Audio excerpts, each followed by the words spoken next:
We've all looked up at the stars at night and wondered about them. But can you imagine what it would feel like if you looked up at the stars and you saw nothing, no stars at all? Well, that's what it was like for about 200 million years after the Big Bang. As the universe expanded, it got colder and colder and darker, and frankly less and less like a place that might produce things like you and me. Astronomers call this part of the universe's history the Dark Ages. During the Dark Ages, you had a lot of atoms flowing through space. You had about 75% of them were hydrogen with one proton, about 25%, most of the rest, were helium with two protons, and there was a tiny sprinkling of beryllium, of lithium. Lithium's got three, beryllium's got four protons, and finally of boron. There was also stuff that astronomers call dark matter, quite frankly, because they don't understand what it is. But it doesn't seem to play much of a role in the story, so we're going to ignore it. The whole universe was really very, very simple.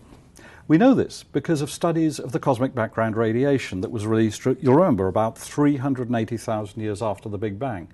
What that shows is that matter was distributed extremely evenly through the universe. Everywhere you looked, you seemed to have the same temperature, the same density, the same types of atoms. Really, everything was uniform.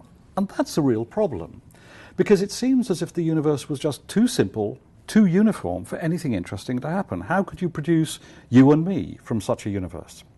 Well, we actually know how this happened, and the key players in all of this are stars. So what we're going to do in this unit is we're going to focus on how the first stars appeared. We'll see throughout this course that more complex things seem to appear when you have just the right Goldilocks conditions for their appearance. Not too hot, not too cold, not too big, not too small, not too close together, not too far apart. You get the idea. So what were the perfect Goldilocks conditions for creating just a bit more complexity in the early universe?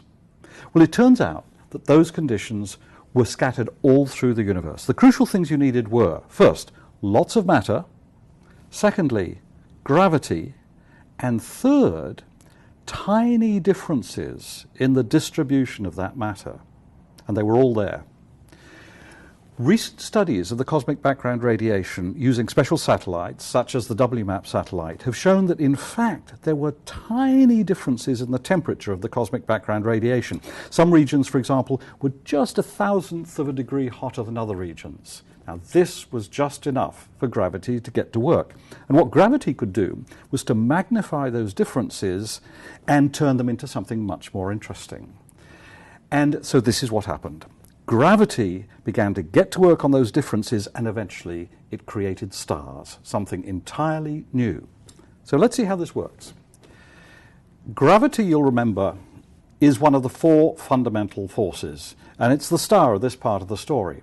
As Newton showed, gravity is more powerful where there's more stuff and when things are closer together. Now, to give an example, the gravitational pull of the Earth is extremely powerful on you, but if you move away out into space, it suddenly gets much, much weaker. So now let's move back to the early universe and think how this force might have worked. Remember, there are some areas that are just slightly hotter and slightly denser than others. In those areas, gravity was just slightly more powerful. So what it did was it clumped those areas together. As they clumped together, they got denser, so the power of gravity increased, and they began to clump even further together. Gravity increases, so the whole thing is clumping a bit like a runaway train, and this gets faster and faster and faster.